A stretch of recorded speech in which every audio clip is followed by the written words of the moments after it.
The All-Star break is over. Pacers, Pistons tonight. And with the All-Star break over, what are the 3, aka 6 biggest storylines to watch for the Pacers the rest of the way? Will Furr is going to join us to break them all down today on the Locked On Pacers podcast. You are Locked On Pacers, your daily Indiana Pacers podcast, part of the Locked On Podcast Network, your team every day.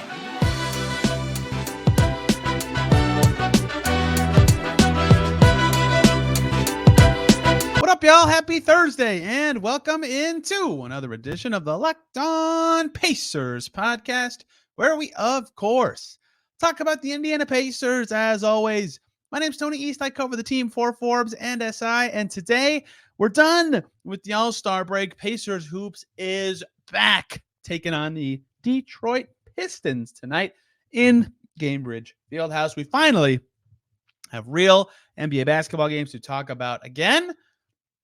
And there's a lot to cover for the Pacers, who have had up and down results of late, to put it nicely, and would like to recover with a tight playoff race coming for them in this final third of the season. Clean break is a good time to reflect and look ahead.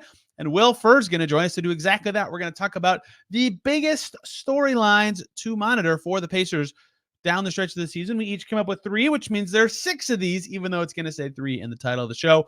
Most likely lots to talk about with the rotation, with roster spots, with defense, a lot of Pascal Siakam chat. It's all coming. Let's just get right to it. The season is back. No more talking about All-Star. The regular season returns. The Pacers haven't played in 8 days. Remember, the Pacers, they're a basketball team in the NBA who are 6th in the Eastern Conference, and they play about a third of their season still. And a lot of people, including myself, are going to call this the air quotes halfway point. That's wrong, but either way, let's talk about the rest of the season and the biggest storylines to monitor for the Pacers the rest of the way. I have come up with 3, and my guest today, a very frequent visitor here, former legend at 8 points, 9 seconds, and contributor at the Fieldhouse. It's Will Furr. Will, stop beating me in fantasy football. How are you? Are you ready for the last half, air quotes, of the Pacers season? I keep offering you excellent trades, and you just tell me you don't know who those players are. I can't help you. This is a thing that happens. This is a frequent problem for me. Oh, I'm excellent, Tony. How are you doing, man? I'm good. I finally have recharged from the event that was All-Star Weekend. I'm ready for games again. It's going to be very interesting going from an event where there's 500 media people interviewing every player to Pacers Pistons, where there will be 4 of us probably. So that will be interesting. In theory, a good, nice, cushiony start for the Pacers, who won't have Aaron Nesmith, and we'll be trying to work some stuff in. They finally got to do practice 2 days in a row, which is like unheard of during the season. Would you like to go first for your late season storylines, Will, or would you like me to go first? Oh, I'll go first. I don't want you to steal my good one. Good. Okay. My biggest question, my number one. Who starts next to Haliburton? Who starts next to Tyrese? Wow. I know it's been Aaron Nembhard for like the last since Andrew Haliburton Nembhard came back. Yes. Andrew Nembhard, yes. If I could combine I promise Andrew we'll know who that Nembhard is. and Aaron Nesmith, that would be a great player right there. I know it's been Andrew Nembhard, and he was okay starting last year. But he just leaves a little to be desired for me. I don't know if he's that guy that is the 5th piece, because the 4, obviously, we got Inc. Who's our 5th? Yeah, I've long thought of and I was even thinking about this earlier today, but not for the same reason you're asking the question of who is the ideal 2 guard next to Tyrese Haliburton? You know, can I give you a name? KCP, Kentavious Caldwell-Pope. That is, as close to the guy, glue fit, and he'll be too old by the time he's available to be the guy. But someone like that. And Andrew Nembhard certainly has a role on this Pacers team. You need more ball handlers. You need juiced up bench guys. He's good. He's shooting well since coming back from that in-season tournament injury. He's over 40% from 3. I also looked that up today. Right? So he's a good player. I am of the opinion that he should be the 5th starter. I said that after the Siakam trade because I like the defense he provides in that starting group. But if he's shooting better, there is value to having him with the bench. And I think the other question is, and I'm sure this is part of why you're asking this, is they said at the trade deadline they're thinking long-term. Well, the big long-term question for the Pacers is the fit of Ben Mathurin and Tyrese Haliburton together. So I would be curious if they would like to explore that in the Haliburton Siakam world. Is that part of your thinking? What else goes into this for you? That is part of it, yeah, and that touches on another thing that I was thinking about. Whether or not Mathurin can bounce back. I know he was sick for a while, and then I didn't even realize he had a knee injury. I thought he was just out with more illness. I missed that designation specifically, but I just think the lineup lacks some dynamism with Nembhard. He's pretty thin. He's not going to get to the rim. He's got a great floater game. He's years ahead of his age with his finishing in like that 10-foot range, that 7, 8, 9 area. But I think the Pacers need another dynamic, physical player there. And the player that Mathurin can profile to be awesome. Be great. The player he's been this year, not sure. Can I pitch you two ideas? And it's really one idea with two other ways of doing it. Can I pitch you Aaron Nesmith at the 2, Pascal Siakam at the 3, and then one of McDermott Toppin at the 4? I had thought about almost the exact same thing, but Jalen Smith at the 4. Okay. Yeah, see, a lot of ways to go with it. That's so huge. That is a massive group with Smith. Yeah. So Toppin Smith is about rebounding, right? They've been crap on the boards of late. And then McDermott's just like, okay, we're just gonna light you up the second. We're just gonna light you up the second the game starts. So I agree that So if I were in charge, if I'm Rick Carlisle, I'm starting Andrew Nembhard the first game out of the break. But I am also open to, we have Doug McDermott now, we have Pascal Siakam. If I'm Rick, thinking about tinkering, even though I think that leaning as heavily into defense as they can is what they should be doing with the starting 5, even though I get the other arguments. Certainly, especially now that they're thinking long-term again. Right. Explains the trade deadline flurry that they had. Yes. Okay. So I'll do a rotation one too. This one's kind of boring. I probably should do someone more interesting than this. Nah, never mind. Screw it. We're on the topic of the rotation. Let's do it. Can I pitch you what I think is an interesting potential battle coming for the Pacers? Because we just saw it a little bit in Toronto. Mathurin out. He's sick and has a knee thing. And then Nesmith gets hurt mid-game. And Nesmith is going to miss at least this first game coming back. And then they have 2 days off, so that's good. Doug McDermott played pretty well in Toronto. They needed those threes that they got from him. He almost hit the 60-footer. Still missed some shots, but figuring it out. And then Ben Shepherd had the game of his life. Would you be willing to think, if you're the Pacers, hey, let's be open-minded about who our backup wing is between those 2 guys? Because I think McDermott's going to get the spot. He's better right now. But I think there is a consideration, if Shepherd defends continually at this level, to have him be the 10th guy in the rotation. I know. I can tell that Rick has some real love for Shepherd, which is weird. I know that a lot of his coaching career is ignoring rookies. That's been a trend in his past. I was not a Shepherd guy. He's real thin. I don't think he has necessarily the strength or quickness to guard wings, but every time I say something like that, he comes out and he, bangs with RJ Barrett on the closing possession of a game. And I'm okay, sure. I would have pitched. I want to see Walker. I want it. Also an option. Yeah. Yes.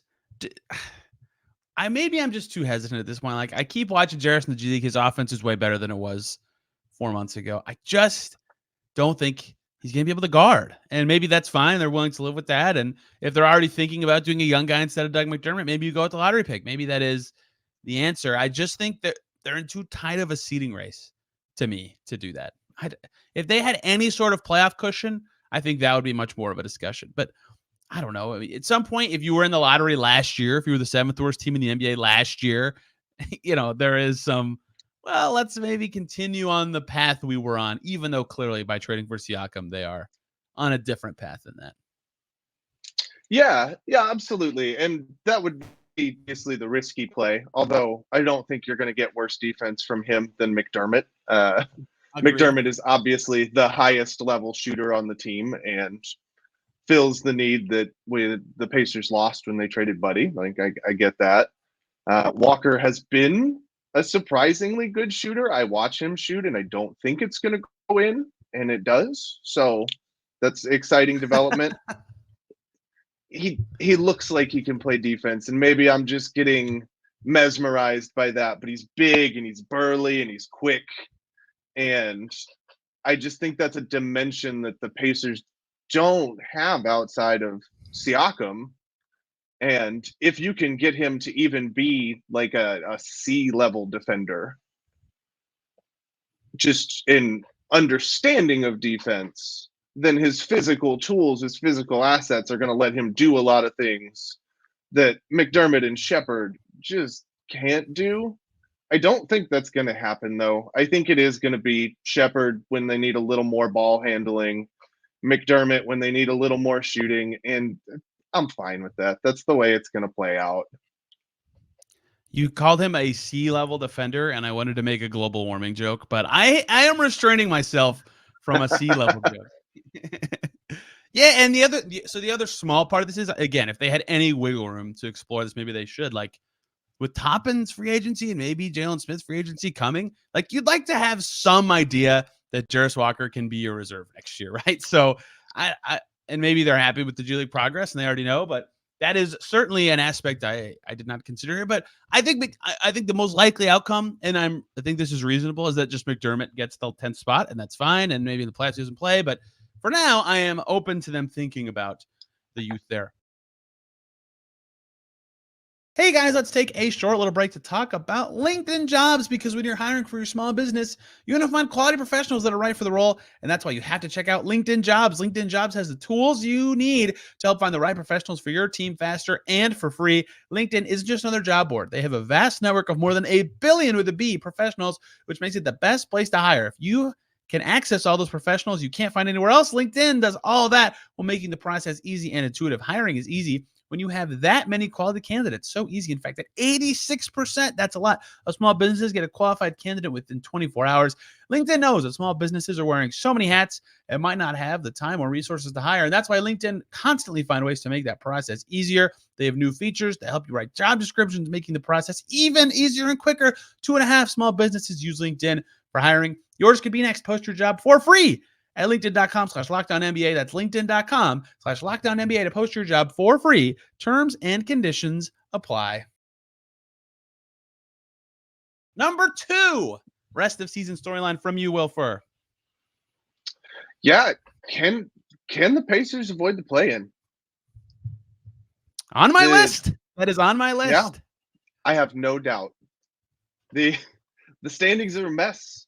The Pacers are couple games. They're 2.5 games out of 4th and a half game ahead of 8th. It's crazy. So, and keep going. Sorry. Just looking at the teams in that list, number 4 is the Knicks. They're dealing with Robinson, Randall, OG are all hurt. The Sixers are missing Embiid. The Heat don't care about the regular season. They're number 7, right behind the Pacers. I also know that Rozier is hurt. I don't know how much that matters for them. Just he hadn't really had a chance to establish himself. And then the Magic are the Magic. They're in 8th, but they're also 7-3 in their last 10.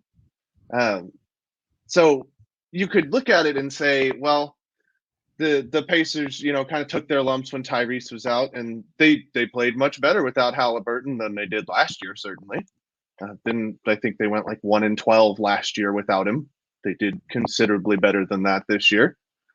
Maybe it's the time for the Pacers to be healthy and kind of make a little run, but it is such a jumbled mess right there.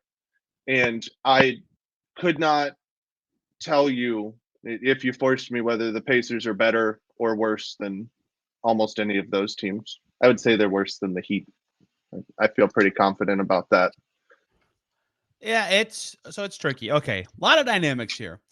The healthy Knicks are one of the best 4 teams in the East to me. They are awesome. I'm terrified of the healthy Knicks. Yeah. I was thinking today, I was listening to someone else's podcast talking about the Knicks, and I was like, man, it would not be unreasonable to me at all if the freaking Knicks were in the conference finals this year. Like, they're that good. But we got injury reports today, finally, after 8 days away. OG Anunoby, still out. They play the Sixers, fittingly. One of them will lose tomorrow. OG Anunoby, still out. Julius Randle, still out. His shoulder is bad. And Mitchell Robinson, still out. So, yeah, Jalen Brunson's awesome, and they're healthier than when they played the Pacers in that game before the break, but, like, they've got to hold on. And the Sixers, without Embiid, are a miracle win in Cleveland away from being 2-8 in their last 10 games. So, on one hand, I'm like, oh, the Pacers play reasonably well for the next 3 weeks. They're going to be right in the thick of it with the 4th and 5th seed. On the other hand, I'm like, well, the Heat are playing good again, right? And Bam looks great, and they added Terry Rozier, and I would never will bet against the Heat ever or Eric Spoelstra. And the Magic are rounding into form after missing Franz Wagner for a while.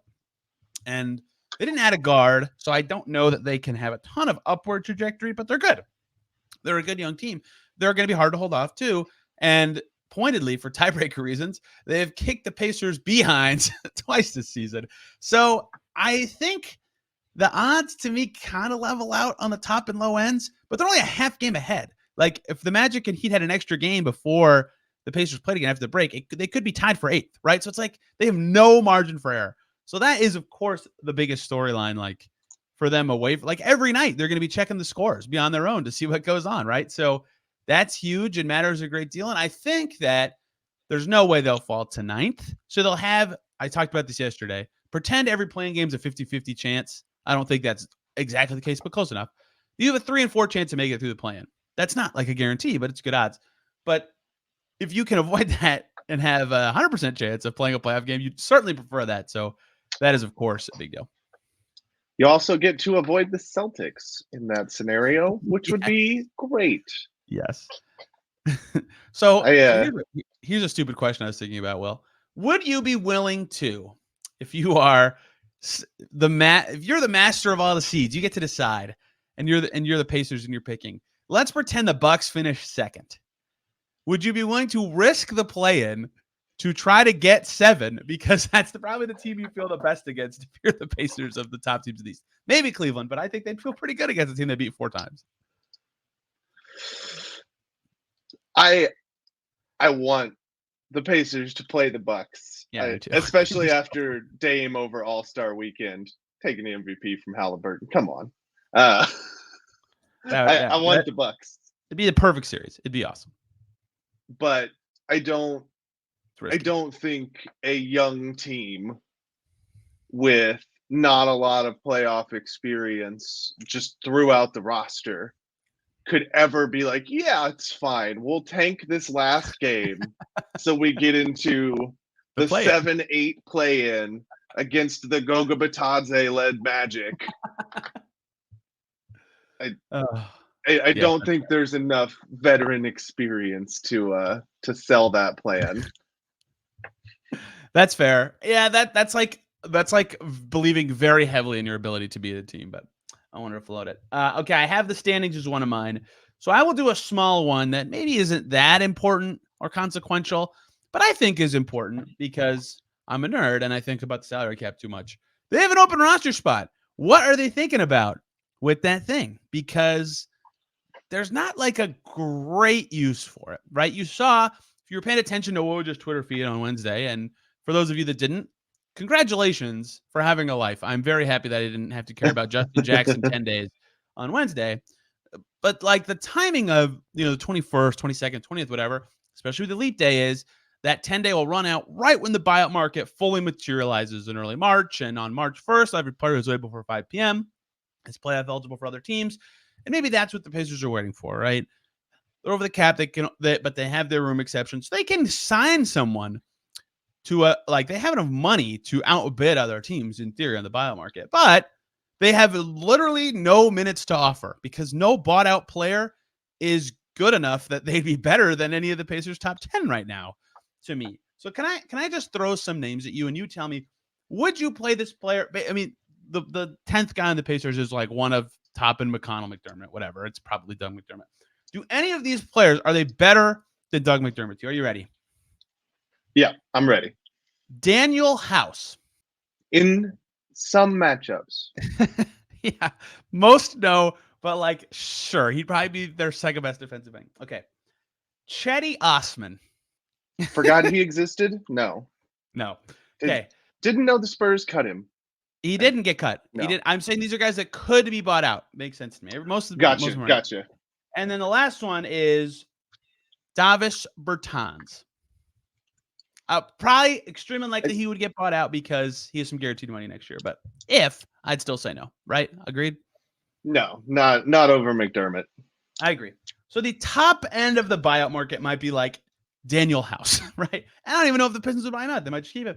So to me, their buyout market plan is confusing because you'd like to have more depth. Like you'd like to hit the postseason and say, well, if we get hurt in the front court, we have this guy we can play. That's great or something. But maybe you just want a vet who can play if needed, but shouldn't most nights, right? They had George Hill last year in that almost exact role, even though they weren't necessarily chasing the playoffs. So the names for that list would be, tell me if any of these are interesting to you, and a guaranteed contract, but does not play a minute for the Pacers role.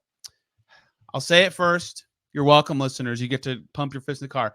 Lance Stevenson, potentially, would not play, but, 15th guy. I'm going to get crucified for this, but I'm good. No thanks. JaMychal Green, not good enough? Sure. Your pause said a lot. Stanley Johnson. I don't need to read you all the names and let you react to all of them. I'll just read the entire list of names I typed. I'm going to tell you, I love Stanley Johnson. I have a thing for him. Bring him in. Give him a chance, man.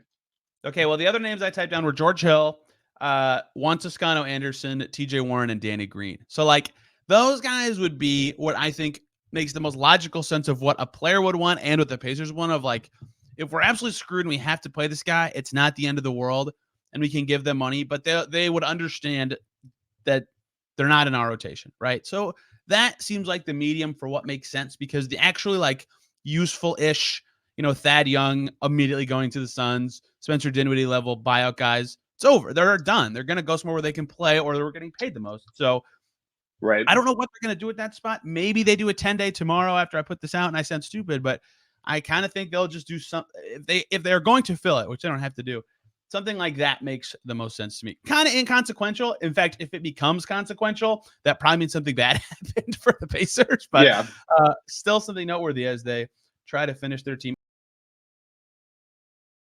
More break here, y'all, so we can talk about the lovely folks over at FanDuel. Get buckets with your first bet on FanDuel, America's #1 sportsbook, because right now, new customers on FanDuel get $150. That's a lot in bonus bets with any winning $5 bet. That's right, $150 if your $5 bet wins. You can bet on all your favorite NBA players and teams with exclusive props on just FanDuel, plus live same-game parlays, quick bets, and plenty more all over on FanDuel. Just visit FanDuel.com/lockedon and shoot your shot with an offer like that. Again, any winning $5 bet, you get $150 in bonus bets on FanDuel, an official partner of the NBA. All right, give me your last one for the rest of the season, storyline-wise. Yeah, let's see. I'm ready to go now if you want me to go. No, I'm good. Is Siakam shooting for real?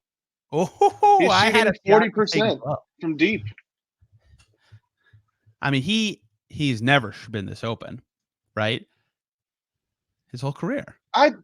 He was pretty open when he played with Kawhi. I have a feeling Kawhi Leonard's pretty good at basketball. Yeah, especially that season. So I have wondered that myself. My Siakam question is his defense really this level? And I don't mean that in a positive way. I mean that in a negative way. He has not defended very well since coming to the Pacers. So, you know my feelings. I do. We jammed about this today, the trade. So it's been funny because it's balanced out so far that he's made up for being less than I thought defensively by making a bunch of threes. He's been great from the corners, right? So if the shooting's real and the defense isn't as good as I thought, maybe you're okay with that if you're the Pacers, but maybe you'd like those to stabilize a bit in a more known commodity kind of way. I don't know. If he can shoot, that's a huge deal, obviously. That's why you're asking the question. Right. And he's only taking 3 a game with the Pacers. That's not enough to matter. Capital letters matter. But if he's going to hit 40% for the Pacers, maybe you can get that up to 4 or 5. If it's a product of I am open, I'm not used to being open, so I am getting better shots, and that's the process behind the percentage bump. He could really help if he's 36% on 5 attempts. Closing out on him is hard because he's fast, right? Like this has been talked about for like people when Ben Simmons was good, which was the thing, believe it or not, that happened in the NBA. Like when he would catch it on the perimeter, you can't just run out to him and get all up in his face because he can't shoot because he's so fast that the step before he's actually done, you're done closing out, he just dribbles right past you, right? So like even if Siakam is just an average shooter, because guys have to like chop their feet perfectly to not get dusted by him the second he fakes a shot and drives, it's still important for him to take those 3 or 4 a game, even if it's not providing a ton of spacing. So if he's making them, that's huge. That's absolutely huge for the Pacers. And then their whole starting 5 is just like average or better shooters with Tyrese Haliburton, and that's like the dream, right? So I don't know that I buy this 40+% he's at right now, but I think it's possible in this ecosystem he could hit that number you just said, 36, 37-ish. That would be fantastic. Would also defense be nice. Would be great too. Yeah, I was going to say that. It would also be nice if his defensive level was higher than it feels like it has been so far. And maybe that's a new scheme. Maybe I was just wrong, but yeah, it has not felt as impactful with this team. And I think his biggest defensive impact has honestly been twofold. One is that he's just 6'9", and that's great. They don't have anybody else that size. But 2, Aaron Nesmith's life on defense is way easier. He's guarding 3s instead of 4s. And Myles Turner doesn't have to cross match anymore. So like, yeah, Siakam getting better on defense would be awesome. Fantastic even. But he's still helping, right? It's not like the end of the world yet. We'll see. Yeah. The Pacers are getting killed by scoring 4s still. Always. Yep. Just my whole lifetime. That's the way it works. But I do agree that he makes the defense better just by existing.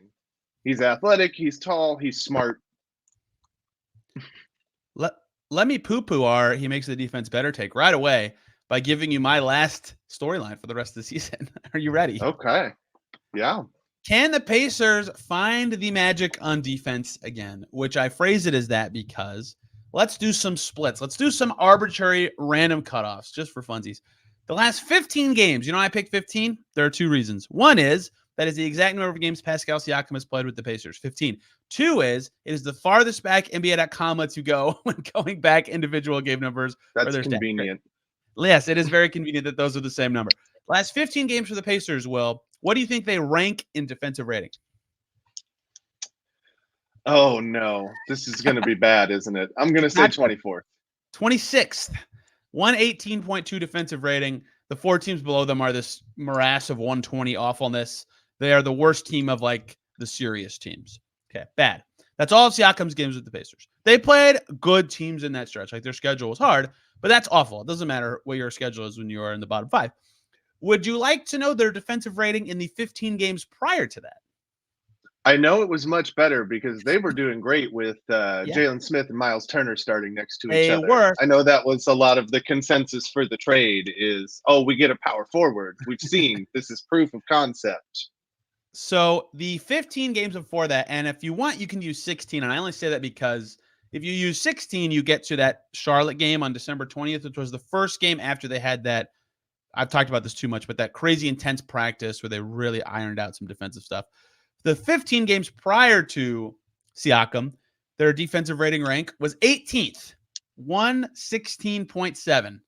That's not awesome. That's with Tyrese Haliburton running your offense, good enough to win a lot of games. If you add that 16th game in, they played the Hornets, but they've lost the Hornets twice, so I guess they get some credit a little.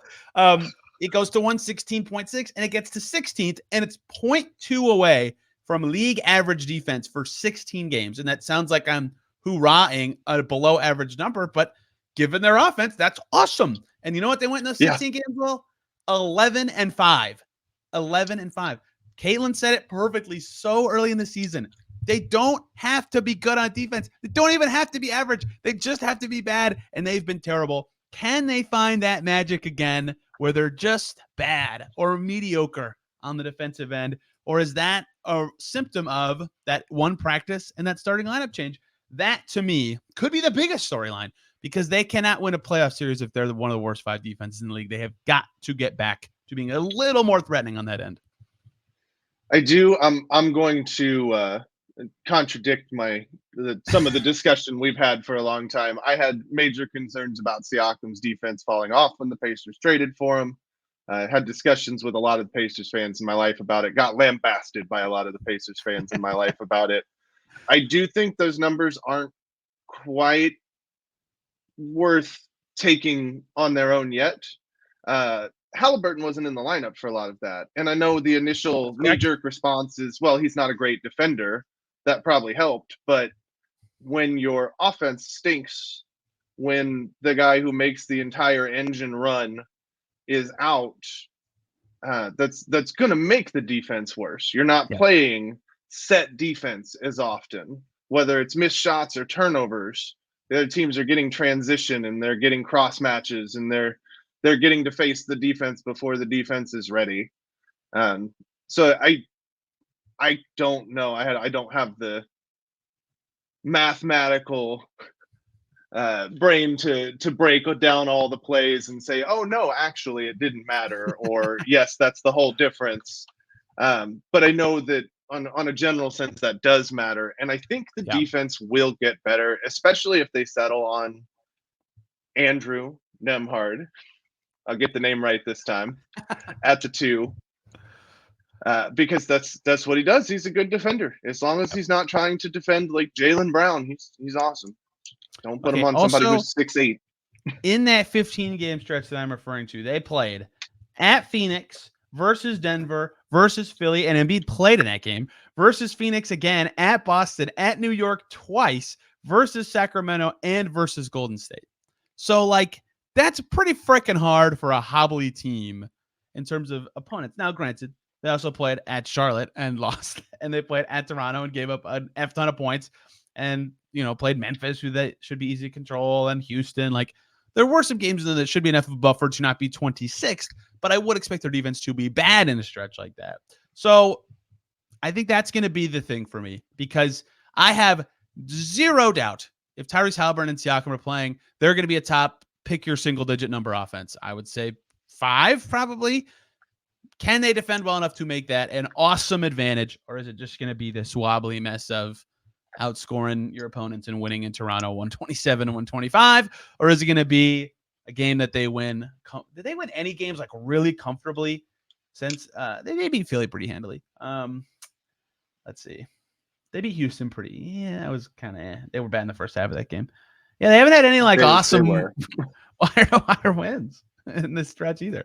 So defense key to me. I don't have anything. I have a lot of other stuff I had, but none of them I have a lot of deep dives for. So unless you have anything you want to really dig into. No, that took care of all my questions. The only one that I had, the only spare I had remaining was, will they ever stop a power forward from scoring? And we know the answers. We know the answers to these guys. The only thing we didn't really touch on of mine was, can the bench recover? Because that's been a weird subplot of these of late, is like their bench is really kind of falling apart. And some of that's Mathurin being hurt, and some of that's losing Buddy, and some of that's Jalen Smith being hurt, and maybe all of that corrects itself very soon out of the break. But having a bad bench in games where Haliburton and Siakam look great has cost them at least 3 wins in the last couple weeks. Well, this was great. It's a big stretch coming up, and we'll be covering all of these topics many a times down the stretch. I don't know when I get to start doing standings watch, but it's getting close, given how tight this race is for 4th through 8 in the East. Where can people find you and your musings on the Indiana Pacers, and where you thankfully don't tweet about how bad you beat me in fantasy football ever, because I'm currently, air quotes, rebuilding, and Will was chasing a title this year. You can find me on Twitter at Will Furr NBA. That'll be mostly my basketball thoughts. I will not tweet about Tony and I's matchups, or if I do, I'll make sure to block him from the tweet. It's okay. It's okay. Yeah. So here's the thing for everybody who doesn't know why I'm clowning myself in fantasy football. I usually don't know who a player is in football until they become good. Like I can see their stats or I hear their name somewhere else. So that's bad in dynasty football because you need to have those players before they get good. So it is very tricky for me to make trades or figure out what the heck I'm doing. And the secondary problem of that is, as a currently rebuilding team who got lucky and won the first year when it was basically a redraft league, is I have a lot of picks and I have no freaking idea who anybody I'm picking is. So a lot of people are waxing the floor with me and taking my money, but I am having a good time. So I think they're happy to take my money as long as it's not ruining the league. And rant. So, folks, give Tony your worst dynasty draft advice. Oh man, the lottery coming up for me. I'm freaking out a little, even though it's not of major consequence. We were one QB league, so getting the first pick would be not a big deal. Nice. Pretty nice, but not huge. Well, this was great, everybody. Oh, I should have asked you this actually. Well, we're not done yet. Do you have any thoughts about the Pistons tonight? They do play a game tonight. I always like to bring up the opponent. I think the Pacers will be better for Isaiah Stewart probably not playing. I think that's probably helpful, given that I don't know if Jalen Smith's going to play either. I saw he's questionable with his back. So we'll probably be short some bigs against the team with 15 bigs. If they don't handle the Pistons, that's a problem. But Isaiah Stewart's questionable. Maybe he will play. Maybe he will be a king disruptor, but we'll see. The thing that would be alarming to me as the Pacers is that the Pistons are great on the glass and the Pacers are not very good on the glass. So per possession, I think the Pacers will be the better team. Can they string together enough possessions and win that game? That will be it to me. This was awesome. As I said, now I can put Pistons in the title if I want to. I probably won't, though. We will see. They aren't a joke anymore. They're one win away from not having the worst record in the league, even though, yes, obviously they still suck. And if the Pacers lose at home, it would be an epic disaster. And we'll be back tomorrow talking about whatever happened in that game as the Pacers come back from the break. Will, thank you very much for the time. Everybody, have a wonderful rest of your day. We will see you soon.